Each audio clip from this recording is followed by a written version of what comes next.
हज़रत ईरान के navy chief, अल्लाह Akbar, Iran के नेवी चीफ को निशाना बनाया है इजराइल ने। 2 घंटे पहले मेरे पास ये जानकारी ईरान के अंदर से आई थी, लेकिन कहीं से लिखित में खबर नहीं है मेरे पास। तो मजबूरी में इजराइल ने जो ऐलान किया है, तो इजराइल का ही ऐलान आपको बता रहा हूँ। और निशाना बनाया है ईरान के नेवी चीफ को, ये कंफर्म है। हमले किए हैं, ये भी कंफर्म है। ईरान के नेवी चीफ को इजराइल कह रहा है कि हमने कत्ल कर दिया है। इस बात की पुष्टि मैं कर रहा हूं कि हाँ, हमले हुए हैं और बड़े हमले हुए हैं और टारगेट भी, यानी टारगेट किलिंग भी की है।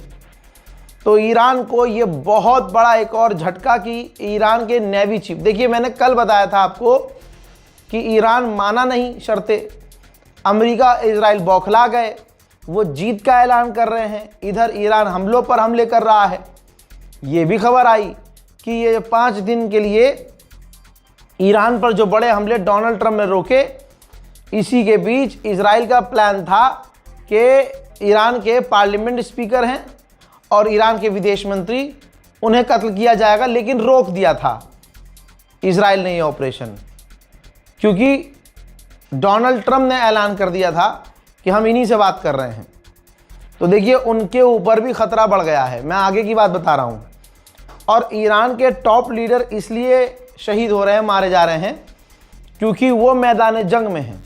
वो पीछे नहीं हैं, बंकर में नहीं जा रहे हैं, पहाड़ों में नहीं छिप रहे हैं, देश छोड़ के भाग नहीं रहे। आप समझ रहे हो चीज़ को? वो मैदान में हैं और एक्शन में हैं। तो अब दोस्तों ये ईरान के लिए बहुत बड़ा झटका है, और जो ईरान को हो ही रहा है नुकसान, वो तो है ही। ईरान के लिए मैंने कल रात 12 घंटे पहले बता दिया था कि अगले 48 घंटे खतरनाक हैं। अगर नहीं देखा आपने तो मैं क्या बताऊं, मैं तो सारे अपडेट टाइम से दे रहा हूं। देखिए रिपोर्ट ये कह रही है कि अमेरिका आखिरी हमला करने वाला है, यानी वो प्रिपेयर कर रहा है कि अब आखिरी हमला ऐसा किया जाए कि ईरान किसी के काबिल न रहे और ईरान पर यह सबसे बड़ा हमला हो। सबूत चाहिए तो ये देख लीजिए, पेंटागन प्रिपेयर कर रहा है फाइनल एक्शन, यानी ईरान के ऊपर अब तक का सबसे घातक हमला। अल्लाह रहम करे, क्योंकि देखिए ये पावर की जंग है ना, और इसमें ईरान ने साबित कर दिया कि पावरफुल कौन है। अब अमेरिका सोच रहा है कि अगर पिट के पीछे हटे तो बुरा होगा, और हमारा राष्ट्रपति बार बार 10 दिन से कह रहा है कि हम जीत गए, लेकिन दुनिया मान नहीं रही है। तो अंधा हथियार इकट्ठा किया जा रहा है ईरान पर बड़ी तबाही मचाने के लिए। यहाँ तक की खबर है मेरे पास कि ईरान के कई सारे आइलैंड हैं, उन पर कब्जा करने की तैयारी में है ईरान के अमेरिका। दोस्तों मैं आपको डिटेल में जानकारी दे दूं तो सिर्फ और सिर्फ खर्ग आइलैंड नहीं है कब्जा करने का ख्वाब है। कर्ग आइलैंड, लराक आइलैंड और अबू मूसा आइलैंड, और अबू मूसा आइलैंड के आसपास जो और आइलैंड है उस पर भी कब्जा करने का ख्वाब है। इसके अलावा वो ईरान के टैंकर पर कब्जा करने के ख्वाब देख रहे हैं। इसके अलावा न्यूक्लियर एनर्जी साइट, यानी न्यूक्लियर साइट और ईरान की पावर ग्रिड पर हमला करने की अमेरिका तैयारी में है। यानी जिस चीज़ के लिए ईरान ने मना किया था, जहां पर हमला करने से ईरान ने मना किया था, उस पर अब तक के सबसे बड़े हमले करने की तैयारी में है अमेरिका। ख्वाब यह भी है कि तमाम आइलैंड पर कब्जा किया जाए और ग्राउंड ऑपरेशन करके ईरान का न्यूक्लियर ले लिया जाए। इतना तो बेवकूफ़ मैं भी नहीं हूं कि इतने ख्वाब सोच लूं कि इजराइल इतना पिट कर, अमेरिका इतना पिट कर सके। लेकिन हाँ, अगर ये इस तरह का एक्शन होता है तो ईरान का नुकसान तो होगा, भले ही कितना नुकसान ईरान दुश्मन को पहुंचाए, लेकिन इसमें ईरान को भी बड़ा नुकसान हो सकता है। दोस्तों दुनिया आगे नहीं आई इस पागलपंती के चक्कर में।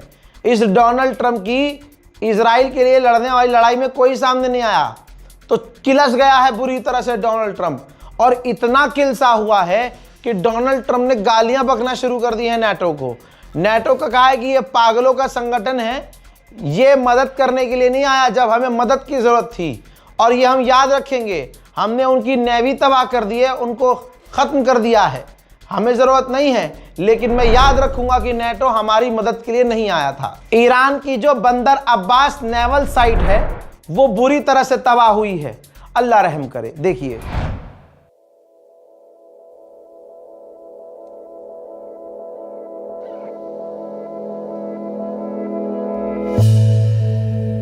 हजरात, जो नंगा होता है ना, जो नंगा होता है उसका दिमाग भी नंगा हो जाता है। आपको याद है ईरान में उन लड़कियों को भारत और अमेरिका में प्रमोट किया गया जो नंगी रहती हैं, और मैंने कहा था आज़ादी का मतलब इनके हिसाब से ये है कि इनकी जो ऊपर की और नीचे की तमाम चीज़ें ये दिखा सकें, ये नंगी रह सकें, उनकी नज़र में ये आज़ादी है। ईरान की औरतें पायलट हैं, ईरान की लड़कियां जहाज़ उड़ा रही हैं, ईरान की लड़कियां एयर होस्टेस हैं, ईरान की लड़कियां वैज्ञानिक हैं, ईरान की लड़कियां, अबे ईरान की फिल्में देख लो, उनकी एक्टिंग देख लो, हर चीज़ में आगे हैं। लेकिन आसान तरीका क्या है आजकल फेमस होने का लड़कियों के लिए? क्या है? हाँ बिल्कुल सही समझा, अपनी तमाम चीज़ें दिखा देना खोल के और फेमस हो जाना। ये ईरान में अलाउड नहीं है। तो ऐसी चीज़ें जो पसंद करते हैं वो विदेश जाके रहती हैं और वहाँ यूरोप में ये काम करती हैं, और यूरोप में मुसलमान लड़कियाँ नंगी घूमे, ये यूरोप की तो शान है। अब वो लड़कियाँ सोचती हैं यार हमारा अगर ईरान भी ऐसा होता तो हमें ईरान आना नहीं पड़ता।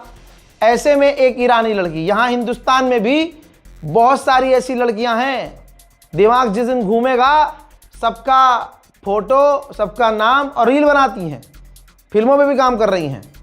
वो यहाँ आकर, उनका परिवार ईरान में है, यहाँ आकर जहर उगल रही हैं, शाह पहलवी को सपोर्ट कर रही हैं कि ईरान में भी आज़ादी, और आज़ादी का मतलब उनका यही है।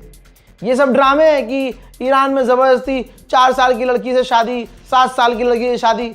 भाई ईरान में कोई चूतिया नहीं बैठा है, और ईरान की भाई इस्लाम का बेसिक कॉन्सेप्ट है लड़की की मर्जी के बिना शादी नहीं हो सकती।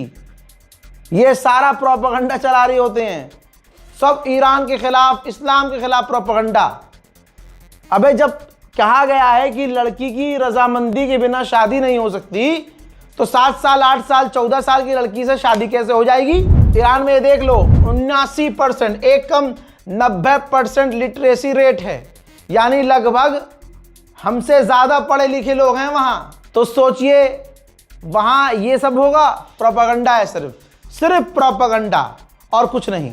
ऐसी एक लड़की अमेरिका में ही ऑब्वियसली अमेरिका की गोद में जाकर रह रही थी और वहाँ खुशियाँ मना रही थी जब जनाब खामनाई की शहादत हुई, जब अमेरिका ने ईरान पर हमला किया। ये वही ईरानी लड़की थी जिसका मैं जिक्र कर रहा हूँ। ऐसी लड़कियाँ पूरे दुनिया में फैली हुई हैं कि समझ रहे हो, उनको तमाम अपनी चीज़ें खोल के दिखानी होती है, और नाच रही थी। ये रहा वो वीडियो, ये है उस हरामी का वीडियो, नाच रही थी, खुशी मना रही थी कि हाँ खामनाई मर गए, शहीद हो गए। ठीक, तो हुआ ये कि अमेरिका ने जब हमले शुरू किए बड़े बड़े, तो भाई ऐसे ही लोग जो खुशियां मना रहे थे, इनको झटका क्या लगा, इसी ने फिर ट्वीट किया, इसी ने सोशल मीडिया पे पोस्ट करके बताया कि वहाँ जंग की वजह से, अमरीकी हमलों की वजह से इनका एक छोटा भाई और बहन यानी परिवार के मेंबर मारे गए हैं।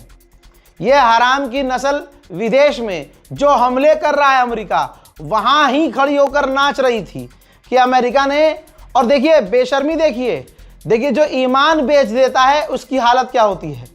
सगा भाई मर गया, इसके परिवार वाले मर गए अमेरिका के हमलों में, लेकिन ये कह रही है कि इस्लामिक रिजीम की वजह से मारे गए हैं। बताइए, पूरी दुनिया कह रही है और देख रही है, जान रही है कि हमला अमेरिका ने किया, बातचीत हो रही थी, ईरान डील करने वाला था, ये तमाम फैक्ट्स हैं। लेकिन नंगी रहने वाली नस्ल भाई वो बिल्कुल ही अलग लेवल पर है, बिल्कुल अलग।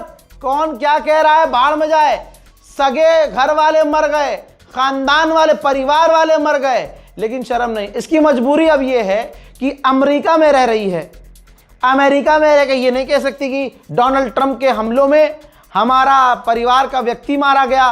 फैक्ट भी समझ लो, सच्चाई समझ लो, अगर ये कह देगी कि भाई डोनाल्ड ट्रंप ने गलत किया, अमेरिका ने गलत किया, हमें आज़ादी दिलाने के चक्कर में मेरे ही भाई बहनों को मार दिया, तो फौरन पुलिस गिरफ्तार कर लेगी अमेरिका की और इसे ईरान डिपोर्ट कर देगी। और ये कहेगी कि भैया मुझे ईरान नहीं जाना, क्योंकि ईरान जाएगी तो छिद जाएगी, क्योंकि बाहर रह के ये खामनाई की शहादत नाच रही थी। अब ये फंस गई, ना ईरान जा सकती है, ना अमेरिका के खिलाफ कुछ बोल सकती है, सगे भाइयों बहनों और माँ बाप के मारे जाने पर भी। ये होता है जब आप अपने मुल्क से गद्दारी करते हैं, ये होता है जब आप अपने मजहब से गद्दारी करते हैं। शेयर कीजिए इस वीडियो को और अपनी राय कमेंट में जरूर लिखिएगा। जय हिंद।